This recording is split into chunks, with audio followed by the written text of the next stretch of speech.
बेचारी सो रही थी, लेकिन सोते समय सिद्धार्थ गौतम छोड़ करके चले गए। बड़ा दुख होता है अगर किसी का पति है जो अधवर में अगर छोड़ करके चला जाए।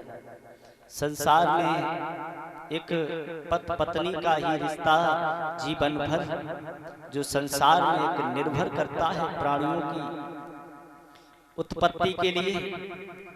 अगर अधवर में किसी का पति छोड़ करके चला गया तो उस स्त्री का विरह वेदना बहुत ही बड़ी हो जाती है, बढ़ जाती है। तो परेशान होने लगी है। जिस प्रजापति ने पाल पोस करके इतना बड़ा कर दिया, क्योंकि सिद्धार्थ गौतम की महामाया मात्र 7 दिन के सिद्धार्थ थे, तभी छोड़ करके चली गई थी। पालन पोषण प्रजापति मौसी ने किया, महाराज शुद्धोधन ने किया। सारा परिवार घर में परेशान है, रो रहा है। याद में सिद्धार्थ को देखने के लिए सभी परिवार के लोगों की आंखें तरस रही थी।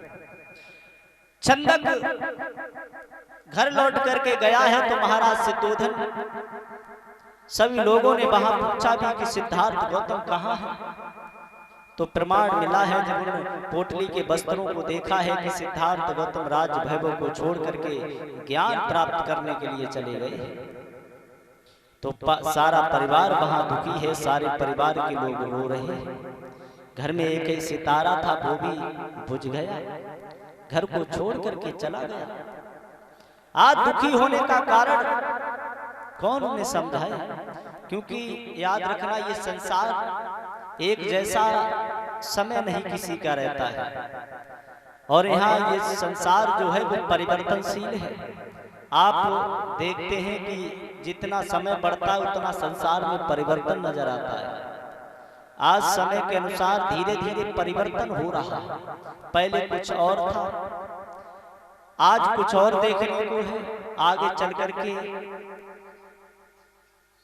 जाने क्या से क्या आप सभी लोग देखेंगे, जो रहेंगे वो देखेंगे कि संसार में परिवर्तनशील ये संसार है। ये प्राकृतिक का सिद्धांत है। किस प्रकृति के गोद में जो हम और आप लोग बैठे हैं, वो हमारी एक मानसिकता है। जो हम लोग ये विचार करते हैं कि संसार में दुख और सुख लगा है, हर प्राणी को लगा है।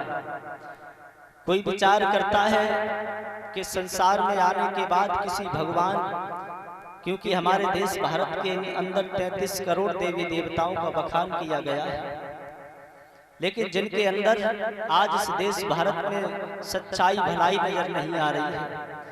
जिधर देखो वहां हमें लूटने का काम किया जा रहा है, जहां देखो वहां हमें लूटा जा रहा है। इसलिए बुद्ध ने कहा है कि दुनिया का मार्ग अत्य दीपोभव है, यानी कि अपना दीपक स्वयं बनो, तुम्हें दूसरा कोई नहीं बनाएगा। अपने दीपक के लिए भगवान बुद्ध ने कहा है कि मैं मोक्ष दाता नहीं हूं, मैं मार्ग दाता हूं। मैं मोक्ष को प्राप्त तुझे नहीं कर सकता हूं, केवल मैं मार्ग बता सकता हूं। अगर मार्ग पर चलोगे तो लाभ होगा, अगर दवाई खाओगे तभी तो बीमारी कटेगी, दवाई खाओगे नहीं तो कोई लाभ नहीं होगा। इसीलिए बुद्ध ने कहा है जब तक सीलों को धारण नहीं करोगे तब तक कोई लाभ नहीं होगा। धारण करना धर्म है, वरना कोरी बात, क्योंकि धर्म को धारण करना पड़ता है। किसी ने कहा है कि धर्म कमंडल में नहीं, धर्म नहीं मृगछाल, और धर्म न घोटम घोट में न धर्म है तुलसी मान। धर्म को धारण करना पड़ता है। जिस प्रकार से किसी को अगर प्यास लगी है तो वो पानी पानी चिल्लाता रहेगा, उसकी प्यास नहीं बुझेगी जब तक वो पानी पिएगा नहीं। इसलिए धर्म पर चलने के लिए हमें त्याग की जरूरत है, और जब तक त्याग नहीं करोगे तब तक हम धर्म पर चल नहीं सकते हैं। क्योंकि भगवान बुद्ध का मार्ग एक बहुत कठिन रास्ता है, और जिस कठिन रास्ते से जो गुजर जाते हैं उन्हीं का जीवन सफल हो जाता है। अच्छे अच्छे तो लड़खड़ा करके गिर जाते हैं। इसलिए कोशिश करें। भगवान बुद्ध ने 84,000 धर्म उपदेश दिए हैं, जिनमें 1-2 भी आप अमल कर लें तब भी आपका मार्गदर्शन हो सकता है। आज सारे संसार में फिर से भगवान बुद्ध की गुहार लगाई जा रही है, भगवान बुद्ध को पुकारा जा रहा है। भगवान बुद्ध के रास्ते पर चलने के लिए हमें सभी अग्रसर किया जा रहा है। इसलिए हम उनके मार्ग पर चले, उनके बताए हुए सिद्धांत पर चले। जहां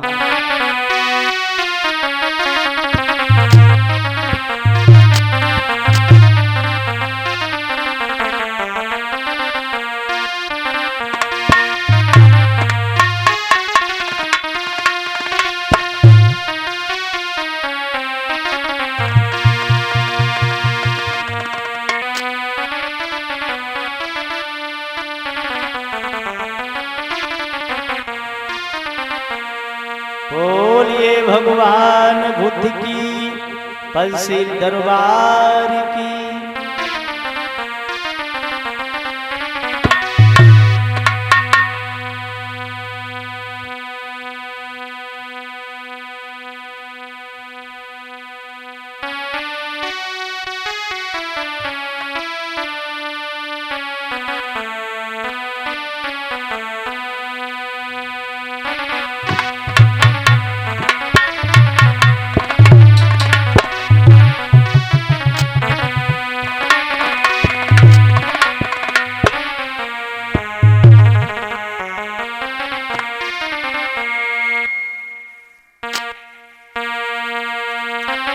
की दया बोलो महामाया के छैया की दया बोलो।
आज इधर करुणा निधि ज्ञान को प्राप्त करने के लिए सिद्धार्थ गौतम अनोमा नदी की पार पर इधर पहुंचे। जिन्होंने राजसी वस्त्रों को उतार करके अपने सुंदर से केसों को काट करके एक पोटली बना करके छन्नक को दे गई थी, वो छन्नक उस पोटली को लेकर कपिलवस्तु गणराज्य के लिए चला गया। इधर सिद्धार्थ गौतम ने अनोमा नदी की पार पर वहां एक शमशान घाट था, वहां शमशान घाट के पास कपड़ों के चिथड़े पड़े हुए थे, उन्हें जोड़ जोड़ करके एक इन्होंने बड़ा सा कपड़ा तैयार किया जिसे हम लोग चीवर कहते हैं, जिसमें आज भी लगभग 27 कट लगे होते हैं। वो प्लेन इसीलिए नहीं है क्योंकि वहां सिद्धार्थ गौतम को ओढ़ने के लिए जो कपड़ा था वो उन्होंने इधर उधर से बना करके एक बड़ा सा कपड़ा तैयार किया था। तो इस प्रकार से इन्होंने एक महान वैराग्य धारण किया। एक राजा के राजकुमार होने के बाद नंगे पैर और बदन पर एक फटा हुआ वस्त्र ओढ़ करके आज ज्ञान की खोज में निकल पड़े हैं। और जब ज्ञान की खोज में निकले हैं तो विचार करने लगे हैं, मुझे पता नहीं कहाँ ज्ञान मिलेगा कहाँ नहीं मिलेगा, कहाँ ज्ञान मिलेगा कहाँ नहीं मिलेगा। तो गौतम किसी ज्ञान की खोजन गौतम ने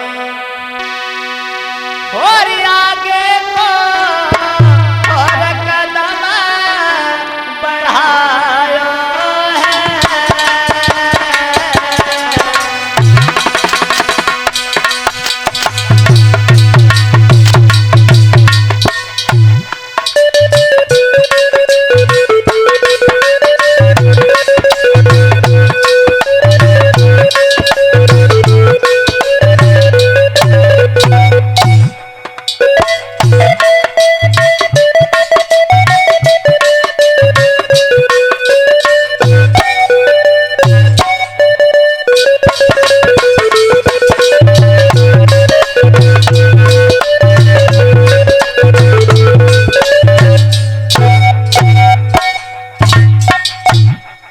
सिद्धार्थ गौतम ने वहां ज्ञान को प्राप्त करने के लिए एक महान वैराग धारण किया है, और जिस वैराग धारण के लिए जिन्होंने वहां